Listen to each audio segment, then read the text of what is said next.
नमो वाग्देव्यै। आप सभी का स्वागत संस्कृत संगम चैनल में।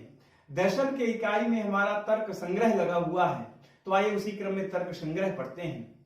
तो आपके मन में सुनते ही तर्क संग्रह का नाम कुछ न कुछ तो अर्थ आता होगा, अर्थात तर्काणाम संग्रह इति तर्क संग्रह। तर्कों का संग्रह तर्क संग्रह कहलाता है।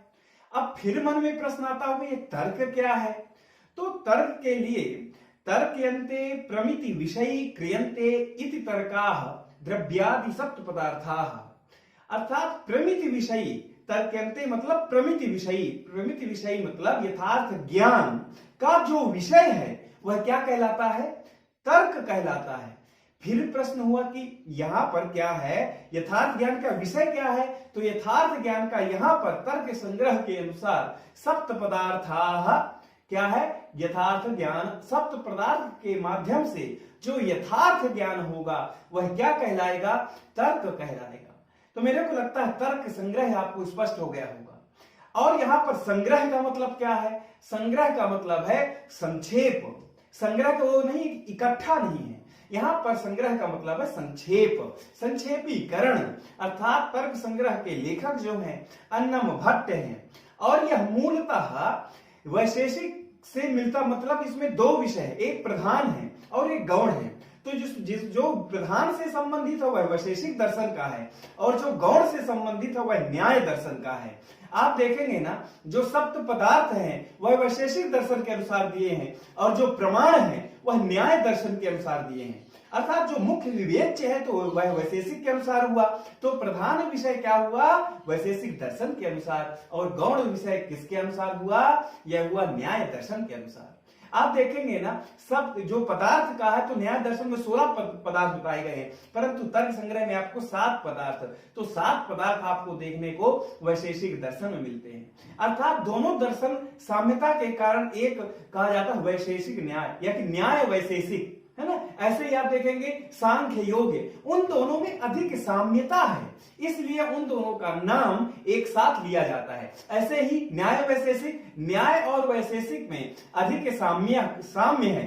आप ये नहीं कह सकते कि वही है ना, साम्यता है, मिलता जुलता है। ठीक है, तो आपको समझ में आ गया तर्क संग्रह का अर्थ क्या है? तर्कयन्ते प्रमिति विषयी क्रियन्ते इति तर्काः द्रव्यादि सप्त पदार्थाः। अर्थात यथार्थ ज्ञान का जो विषय है वह तर्क कहलाता है। यथार्थ ज्ञान प्रमिति विषयी। ठीक है, स्पष्ट हो गया। अब इसके बाद इसका मंगलाचरण पढ़ते हैं। तो इसका मंगलाचरण, निधाय हृदय विश्वेशम विधाय गुरु वंदनम बाला नाम सुखबोधाय क्रियते तर्क संग्रह। देखिए, इस जो बहुत अच्छा श्लोक है, इसमें बहुत मार्मिक विवेचन किया गया है, परंतु हम सामान्य पढ़ेंगे। देखिए इसमें क्या है? निधाय हृदय विश्वेशम, हृदय विश्वेशम निधाय। क्या कहा इसमें? निधाय हृदय, हृदय इत्युक्ते सप्तमी का है, हृदय में विश्वेशम अर्थात विश्व के जो ईश हैं।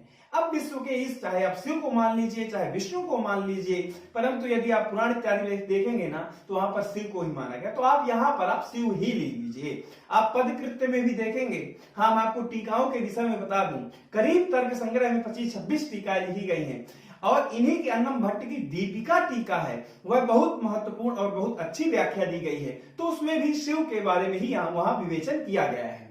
अर्थात हृदय में विश्वेशम भगवान शिव को निधाय, निधाय मतलब धारण करके। अब यहां पर फिर एक प्रश्न उठता है कि धारण कैसे कर सकते हैं, है ना। अब एक मैं आपको कथा के माध्यम से थोड़ा सा 2 मिनट लूंगा। वहां पर एक बार आपस में ही एक विवाद कहिए या प्रश्न उठा कि हम सब में बड़ा कौन है? तो पृथ्वी कही कि सबसे बड़ी मैं हूं। क्यों? क्योंकि मेरे ऊपर ही पूरा संसार आश्रित है, मेरे ऊपर ही पूरा टिका हुआ है। तो एक श्लोक है, तो हम श्लोक के माध्यम से करते हैं। क्या दिया हुआ है श्लोक? पृथ्वी शेष धृता, पृथ्वी ने कहा कि मैं सबसे महान हूं। क्यों? क्योंकि मेरे ऊपर ही सब टिका हुआ है। नहीं तो फिर शेष बोलेगी नहीं, मेरे ऊपर शेष धृता, मेरे ऊपर आश्रित है। फिर इसके बाद आगे क्या कहा? सशंभु मुकुटे, फिर बोला कि नहीं शेष जी आप नहीं, फिर भगवान शिव बोले कि मेरे मुकुट पर सब धारण है, तो मैं महान हूं। फिर उसके बाद आगे कहा कैलास वासोप्यसौ, फिर कैलाश ने कहा अरे मेरे ऊपर तो आप हैं, तो कैलाश पर्वत सबसे महान हुआ। आपको समझ में आ रहा है ना कि आपस में एक बार विवाद कहिए या प्रश्न उठा कि सबसे महान कौन है, तो पृथ्वी ने कहा कि मैं, क्योंकि मेरे ऊपर ही सब टिका हुआ है। फिर उसके बाद शेष कहा, बोले नहीं मेरे ऊपर। फिर इसके बाद शिव भगवान ने कहा सशंभु मुकुटे, मेरे मुकुट में सब धारण है। फिर इसके बाद कैलाश पर्वत ने कहा नहीं मेरे ऊपर आप है तो मैं आपसे महान हूं।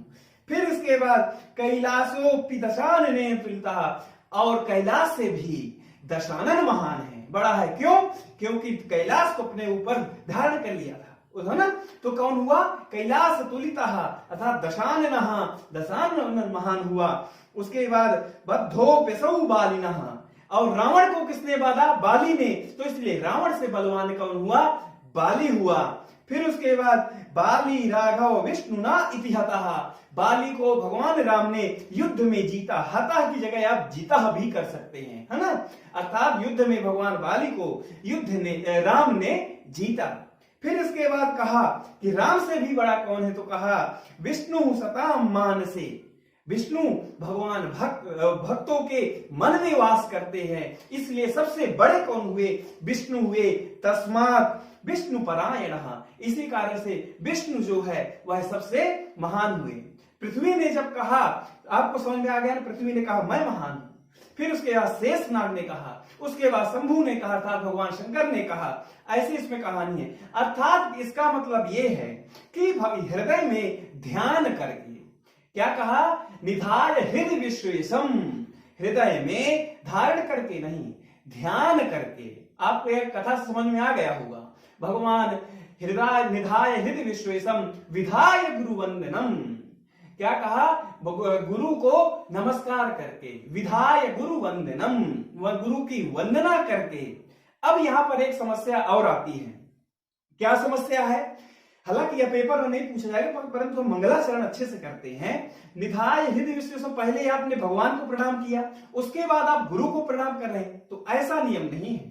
पहले आप गुरु को प्रणाम करिए, उसके बाद आप भगवान को, क्योंकि जब आप ध्यान में भी बैठते हैं ना, तो ध्यान की प्रक्रिया शास्त्र सम्मत वही, पहले गुरु का आप अष्टदल कमल में ध्यान करें, उसके बाद फिर भगवान का ध्यान करें। तो यहां पर भी तो गलत हो रहा है, परंतु बोले नहीं। उसके लिए क्या कहा? पाठक क्रमात् अर्थो क्रमो बलीयः, अर्थात पाठ्यक्रम से अर्थ क्रम बलवान होता है। एक जगह आप यदि वेद में भी देखेंगे तो आपको मिलता है यवग्वाजुहोति, यवागु कहते हैं हलवा को, लपसी को, अर्थात यवागु से हवन करता है। और फिर दूसरा वाक्य है यवागुम पचति, अर्थात हलवे को बनाता है। तो आप यहां पर देखिए, पहले कहा कि हलवे से हवन करता है, फिर कहा कि हलवे का निर्माण करता है। तो जब आप अर्थ निकालेंगे, अर्थ विन्यास क्रम लगाएंगे, तो पहले निर्माण करेगा, फिर उसके बाद हवन करेगा।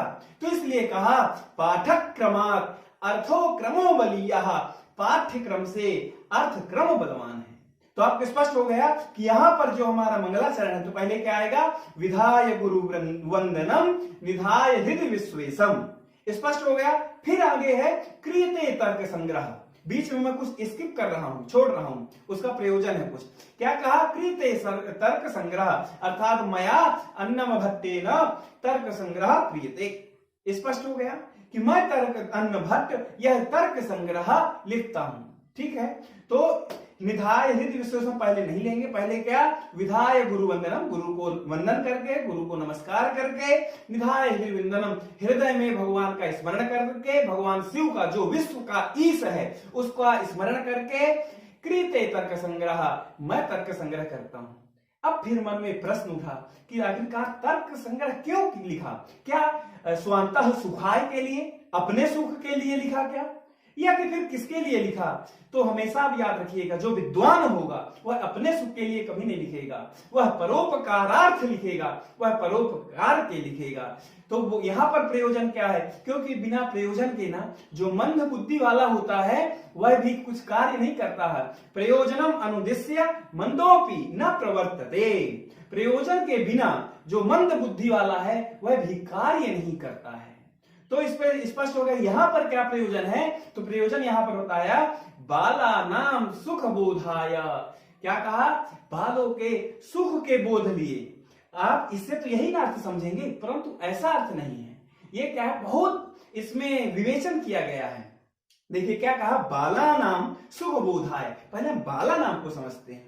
बाला नाम आप देखिए, इसमें दो मुख्य बातें हैं। एक मुख्य बात है कि हम बाल किसको कहेंगे, एक मुख्य बात है कि यहां पर षष्ठी बहुवचन का बाला नाम क्यों प्रयोग किया, बालक का नाम क्यों नहीं प्रयोग किया।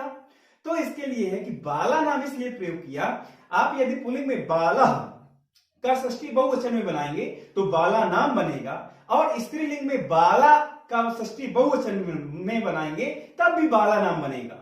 तो दोनों के लिए है, पुरुष के लिए भी और स्त्री के लिए। एक तो यह बाला नाम इसलिए प्रयोग किया, और दूसरा यह किया कि यह बाला, यह जो बाल है वह किसके लिए प्रयोग किया है। तो इसके लिए दीपिका का रनम भट्ट ही लिखते हैं। क्या लिखते हैं आप देखिए, अत्राधीत व्याकरण काव्य कोश अनधीत न्याय शास्त्रो वाला। इसके लिए क्या कहा, अत्र अधीत व्याकरण कोश, व्याकरण काव्य कोश, जिसने व्याकरण पढ़ लिया हो, काव्य पढ़ लिया हो, कोश आदि का जिसको ज्ञान हो, और अनधीतन न्याय शास्त्रों वाला, और जिसने न्याय शास्त्र कभी ना पढ़ा हो, तो यहां पर वह बाल है, वह यहां पर बालक है। स्पष्ट हो गया। यदि यह नहीं कहते अत्राधीत व्याकरण काव्य कोश न्याय यही है ना, अनधीत न्याय शास्त्र, क्या है, अनधीत न्याय शास्त्रो बालः। यदि यह नहीं कहते तो बालक से आप किसको लेते हैं ना, तो इसलिए कहा जिसने अधीत व्याकरण, जिसने व्याकरण पढ़ लिया हो, काव्य को पढ़ लिया हो, और जिसको कोश आदि का ज्ञान हो, परंतु अनधीत न्याय शास्त्रो, ये लिखा ना, अनधीत न्याय शास्त्रो बालः, और जिसने न्याय शास्त्र का अध्ययन न किया हो उसको हम बालक कहेंगे। अब फिर प्रश्न उठाते हैं दीपिकाकार ही, उन्होंने उठाया कि मान लीजिए यदि हम ऐसे कहते अनधीतन न्याय शास्त्रों वाला, जिसने न्याय शास्त्र का अध्ययन न किया हो तो वह बाल है, तो इसमें आप दोष पढ़ेंगे आगे तो अतिव्याप्ति दोष हो जाएगा। अतिव्याप्ति कैसे, अलक्ष्य लक्षणा सत्वम अतिव्याप्ति ही, मतलब अलक्ष्य में चले जाना ही अतिव्याप्ति कहलाता है। आपका लक्ष्य दूसरा है परंतु लक्ष्य में न जाके अलक्ष्य में जाना, तो क्या कहलाता है, अतिव्याप्ति। तो यहां पर अतिव्याप्ति होगी, क्यों, यदि हम ऐसा कहेंगे, क्या, अनधीत न्याय शास्त्रों वाला, जिसने न्याय शास्त्र न पढ़ा हो, तो जो दुधमुआ बच्चा है तो उसने भी तो न्याय शास्त्र नहीं पढ़ा ना, तो इसमें दोष आ जाएगा ना, वहां भी यह लक्षण चला जाएगा। यद्यपि हमारा वहां लक्षण जाने का वो कोई वह नहीं है, प्रयोजन नहीं है, परंतु वहां पर भी लक्षण जा रहा है, तो यही दोष होता है अतिव्याप्ति दोष। अलक्ष्य में जा रहा है तो वह क्या कहलाएगा, लक्षण। हमारा लक्ष्य तो वह नहीं है, हमारा लक्ष्य यहां पर दूसरा है, बाल में है, तो वहां पर तो नहीं जा रहा, वहां पर दुधमुहा बच्चे में जा रहा है। अर्थात जो आज बच्चा का जन्म हुआ तो उसने भी तो न्याय शास्त्र नहीं पढ़ा, तो उसके लिए भी यहां पर बालक प्रयोग होना चाहिए। तो इसके लिए इसीलिए प्रयोग किया है अधीत व्याकरण काव्य कोश, जिसने व्याकरण पढ़ लिया हो, काव्य को पढ़ लिया हो, और जिसको कोश आदि का ज्ञान होना, उसी को क्या कहेंगे, बालक कहेंगे, और जिसने न्याय शास्त्र का अध्ययन न किया हो। तो मेरे को लगता है आपको स्पष्ट हो गया होगा कि इसको हम हटा नहीं सकते किसी को, लाइन को, उसमें बहुत विवेचन किया गया है। अन्य अन्य विद्वान प्रश्न उठाते हैं, परंतु सारांश में मैं आपको यही बताऊं कि बालक हम उसको कहेंगे जिसने अधीत व्याकरण, जिसने व्याकरण पढ़ लिया हो, काव्य पढ़ लिया हो, कोश पढ़ लिया हो, और न्याय शास्त्र ना पढ़ा हो, उसको हम बालक कहेंगे। और बाला नाम इसलिए प्रयोग किया क्योंकि षष्ठी बहुवचन में प्रयोग होता है। आपको स्पष्ट हो गया ना, बाला नाम। अब बचा सुख बोधाय। अभी बताइए, पढ़ करके ऐसे किसी कोई सुखी से पढ़ेगा क्या, मतलब इसमें परिश्रम लगता है ना, तो यहां पर क्या कहा कि अल्प परिश्रमेण, केवल अल्प परिश्रम से बोध हो जाएगा, आपको ज्यादा मेहनत नहीं करनी पड़ेगी। इसलिए यहां पर बाला नाम सुख बोधाय, अर्थात सुख से, अल्प परिश्रम से क्या ज्ञान हो जाएगा आपको न्याय शास्त्र का, कि न्याय क्या है। स्पष्ट हो गया।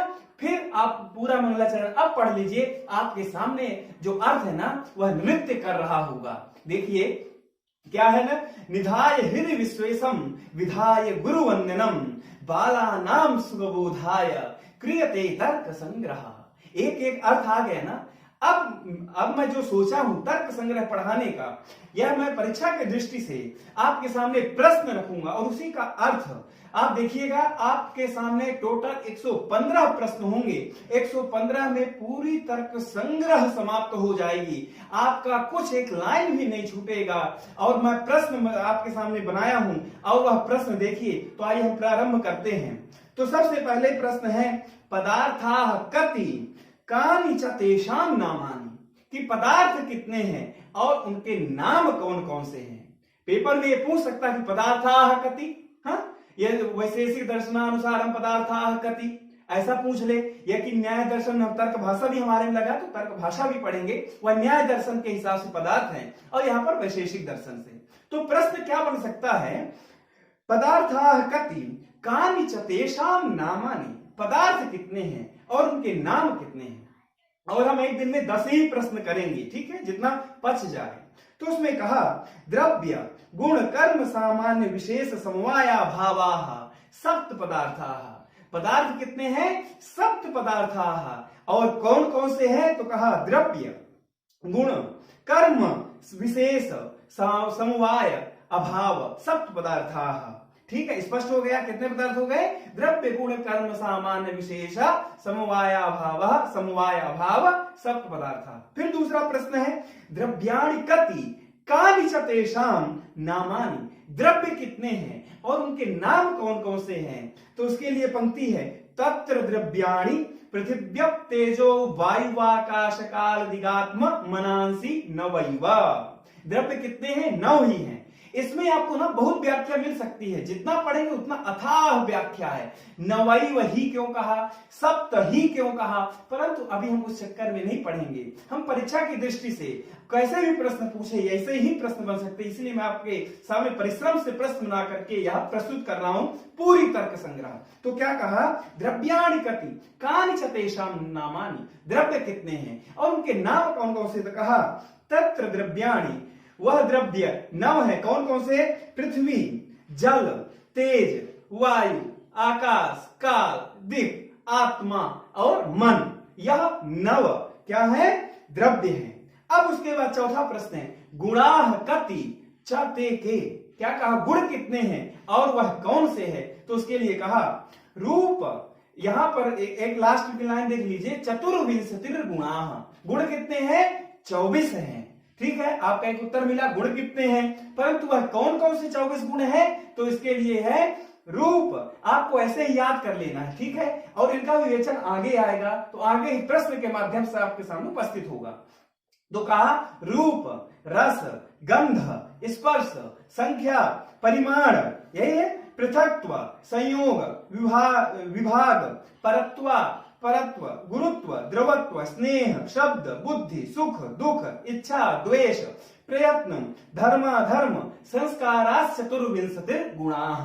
आप एक प्रवाह में भी बोल सकते हैं, मैं आपको समझाने की दृष्टि से इस तरह बोल रहा हूं, नहीं आप इस प्रकार से बोल सकते हैं रूप रस गंध स्पर्श संख्या परिमाण पृथक्त्व परत्व, तो आप अपने याद करने की दृष्टि से है वह, परंतु समझाने के लिए मैं आपको बताया गुणाः कति च ते के, गुण कितने हैं और वह कौन से हैं। तो गुण 24 हैं और कितने कौन कौन से हैं मैं अभी आपके सामने प्रस्तुत किया। इसके बाद 5वां प्रश्न है कियन्ति कर्माणि कानि च तानि, कर्म कितने हैं और वह कौन से हैं। तो उत्तर है उपक्षेपण अपक्षेपण आकुंचन प्रसारण गमनानि पंच कर्माणि, कर्म कितने हैं, 5 कर्म हैं। कौन कौन से, उपक्षेपण अर्थात ऊपर की ओर, अपक्षेपण नीचे की ओर, आकुंचन समेटना सिकुड़ना, फिर प्रसारण फैलाना, गमनानि मतलब गमन करना, यह 5 कर्म हैं। ठीक है, उपक्षेपण ऊपर, अपक्षेपण नीचे, आकुंचन समेटना, प्रसारण फैलाना, फिर गमनानि गमन, वहां पर गमनानि इसलिए प्रयोग किया क्योंकि बहुवचन हो गया। ठीक है, तो गमन मतलब जाना, तो यह 5 प्रकार के कर्म होते हैं। ठीक है, फिर हमारा छठा प्रश्न है, छठा प्रश्न सामान्यम कतविधम। तो सामान्यम द्विविधम, कौन कौन से, सामान्य 2 प्रकार का होता है, वह कौन है, परम अपरम च, एक परम और दूसरा अपरम। स्पष्ट हो गया, सामान्य कितने हैं, सामान्य 2 है, कौन कौन से हैं, परम अपरम, परम और अपरम। स्पष्ट है। अब यहां पर अगला देखिए, कियंतो विशेषा, मैं आपको संस्कृत में ही बोल दिया, आप हिंदी में बोल सकते हैं पर कर्म, ये सामान्य, पर सामान्य और अपर सामान्य। फिर अगला प्रश्न 7वां, कियंतो विशेषा, विशेष कितने हैं, ऐसा प्रश्न पूछ सकता है आपसे। तो इसके लिए आप क्या बताएंगे, नित्य द्रव्य वृत्तयो विशेषास्त्वनंता एव, क्या कहा, नित्य द्रव्य में रहने वाला विशेष जो है वह क्या है, अनंत है।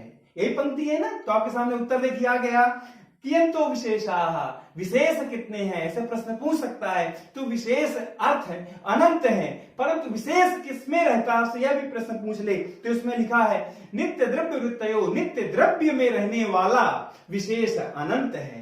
किसी भी प्रकार से प्रश्नकर्ता प्रश्न पूछे तो आप उत्तर देने के लिए तैयार रहिए। अगला 8वां प्रश्न है, सामान्यः समवायः कति विधाः, तो समवायस्तु एक एव, समवाय एक ही है। ठीक है, उत्तर आ गया। समवाय कितने हैं, समवाय एक ही है। समवाय कहते हैं किसको, आगे पकड़ना आएगा तो हम चर्चा करेंगे। ठीक है, फिर आगे है अभावः कति विधाः, अभाव कितने हैं, तो इसका उत्तर है अभावः चतुर्विधाः, अभाव 4 प्रकार का होता है। वह कौन सा 4 प्रकार, प्राग भावः, प्रध्वंस, पहले पंक्ति पढ़ लेते हैं, प्राग भावः प्रध्वंसा भावो अत्यंता भावो न्यून्या भावस्येति, प्राग भाव, प्रध्वंसा भाव, अत्यंता भाव, अन्योन्या भाव, यह 4 प्रकार का क्या होता है, अभाव। स्पष्ट है। इसके बारे में जो व्याख्या यह क्या होता है, तो आप घबराइए नहीं कि ये क्या है, प्राग भाव, प्रध्वंस, आगे इसकी व्याख्या मिलेगी तो हम लोग चर्चा करेंगे। यहां पर इतनी ही चर्चा है। ठीक है, तो आपके प्रश्न के माध्यम से देखिए उत्तर आ रहा है। फिर आज का अंतिम प्रश्न है, 10वां प्रश्न है, क्या है, पृथिव्याः किम लक्षणम कतिश भेदाः, पृथ्वी का लक्षण क्या है और भेद कितने हैं। ठीक है, तो इसके लिए कहा तत्र गंधवती पृथ्वी, पृथ्वी का लक्षण कहा कि जो गंध से युक्त हो उसको क्या कहते हैं, पृथ्वी कहते हैं, गंधवती पृथ्वी। साधुविधा, इसमें बहुत व्याख्या की जा सकती है, परंतु उस व्याख्या में भी हमको नहीं जाना है, क्योंकि लक्षण में भी 3 दोष होते हैं, है ना। फिर लक्षण का भी लक्षण क्या है, तो यह सब आगे जब हम तर्क भाषा इत्यादि पढ़ेंगे, या कि आपके लिए मैं अलग एक वीडियो बना दूंगा, लक्षण का लक्षण, दोष कितने होते हैं लक्षण में, तो आपको वह स्पष्ट हो जाएगा। ठीक है, तो यहां पर कहा तत्र गंधवती पृथ्वी, क्या है, यहां पर जो गंध नामक गुण जिसमें रहता है वह पृथ्वी कहलाता है। और आपको एक चीज और रखना है, वह जो गुण होगा वह केवल समवाय संबंध से ही होगा। फिर आप सोचें कि समवाय संबंध क्या है, तो समवाय संबंध समझाने के लिए थोड़ी बृहद व्याख्या है, जिसमें मतलब अयुत सिद्ध रहे, मतलब एक के विनाश होने पर भी वह दूसरा ना रहे, उसको समवाय संबंध, उसकी व्याख्या बड़ी है, हम आगे चर्चा करेंगे। आप इसमें यह जानिए, पृथिव्याः किम लक्षणम तत्र गंधवती पृथ्वी, जो गंध से युक्त हो उसको पृथ्वी कहते हैं। और कतिश भेदाः, उसके कितने भेद हैं, तो पहले साधुविधा, वह 2 प्रकार का है। कौन कौन से, नित्या नित्या च, नित्य पृथ्वी और अनित्य पृथ्वी। फिर नित्य कैसी है, तो नित्या परमाणु रूपा, नित्य है परमाणु रूप में। और अनित्य कैसी, अनित्या कार्य रूपा, अनित्य का कार्य होता, कार्य रूप में है। अब पुनस्त्रिविधा, पुनः 3 प्रकार की होती, पुनः कौन सी 3 प्रकार की होती, तो आप याद रखिएगा, नित्य के कोई भेद नहीं है, क्योंकि नित्य तो वैसे का वैसे ही रहेगी ना, नित्य है वो, उसका कभी विनाश नहीं होना है। परंतु जो अनित्य है उसका तो विनाश होता है, तो वह 3 प्रकार का है। कौन कौन सा, तो पहला शरीर इंद्रिय विषय भेदात, शरीर इंद्रिय विषय भेदात, पहला शरीर भेद से, इंद्रिय भेद से, और फिर तीसरा है विषय भेद से। यह कौन है, अनित्य पृथ्वी। आगे फिर कहा कि यह जो शरीर भेद से, यह क्या शरीर भेद से, कैसी पृथ्वी, तो शरीर अस्मदादि नाम, जो हमारा शरीर, जो हमारा पार्थिव शरीर है वह शरीर। स्पष्ट है। 3 प्रकार की यह अनित्य पृथ्वी जो है बताया, अनित्य कार्य रूपा, अनित्य के फिर 3 भेद किए, शरीर इंद्रिय विषय। तो शरीर को कहा जो हमारा शरीर है, अस्मदादि नाम, जो हमारा यह शरीर पार्थिव है उसको शरीर कहेंगे। फिर इंद्रिय किसको कहेंगे, यहां पर जिसमें गंध हो, तो कहा गंध ग्राहकम घ्राणम, जो ये नासिका है वहां पर जो गंध घ्राणम, वहां पर गंध है तो उसको क्या कहते हैं, पृथ्वी। परंतु पूरी नासिका को नहीं कहेंगे, तो उसके आगे कहा नासाग्रवर्ती, नासिका के अग्र भाग को। स्पष्ट हो गया। ठीक है, इसके बाद फिर बचा तीसरा विषय। विषय किसको कहेंगे? तो मृत पाषाण आदि, अर्थात जो घट है, पट है, जो मृत है, जो अर्थात जो मिट्टी है, यह पाषाण आदि, उसको हम क्या कहते हैं? विषय कहते हैं। तो आपके सामने देखिए स्पष्ट हो गया, एक बार और दोहरा लीजिए। तत्र गंधवती पृथ्वी, जो गंध से युक्त हो उसको पृथ्वी कहते हैं। फिर सा द्विविधा, वह दो प्रकार की होती है। नित्या नित्याचा, एक नित्या और अनित्या। नित्या परमाणु रूपा, नित्या परमाणु रूप में, सूक्ष्म रूप में। अनित्या कार्य रूपा, कार्य रूप में, वर्क रूप में। और फिर अनित्या के तीन भेद होते हैं। शरीर, पहला भेद शरीर, दूसरा इंद्रिय और तीसरा विषय। फिर शरीर क्या है? तो शरीर के लिए कहा अस्मदादी नाम शरीरम, जो हमारा पार्थिव है उसको शरीर कहते हैं। ठीक है। फिर दूसरे में कहा शरीर हो गया। फिर इंद्रिय, इंद्रिय के लिए गंध, तो गंध घ्राणम नासाग्र, यही है ना, गंध ग्राहकम घ्राणम, जो गंध रहेगा वह कहा? घ्राणम, अर्थात नासिका, घ्राणम। फिर वहां पूरी नासिका में नहीं, नासाग्रवर्ती, नासिका के अग्रभाग में। फिर विषय क्या है? तो इसका विषय जो है मृत पाषाण आदि, अर्थात मिट्टी, घटपट, इसके विषय हैं। तो आज के हमारे यह 10 प्रश्न हो गए, और मैं उम्मीद करता हूं ऐसे ही प्रश्न के माध्यम से हम 10 दिन में पूरी तर्क संग्रह कंठाग्र होगी। आप यदि चाह लेंगे कि 10 प्रश्न ये जो इसके उत्तर आप रट लेंगे ना, तो आपको जीवन पर्यंत काम आएगी। चाहे आप नेट की परीक्षा दे, चाहे बीएड एंट्रेंस की परीक्षा दे, चाहे कोई भी कॉम्पिटिटिव एग्जाम की परीक्षा दे, आपके लिए तर्क संग्रह एकदम जो जीवन बूटी की तरह है। तो आप इसको जरूर याद करिए। कल मैं फिर आपको 10 प्रश्न के साथ मिलूंगा। और मैं आपको बता दूं, हमारा यह चैनल लघु सिद्धांत के समय कक्षाएं चला रहा है और वहां पर पढ़ा रहा हूं, तो आप उसको भी पढ़ सकते हैं। तब तक के लिए मित्रों नमस्कार, धन्यवाद।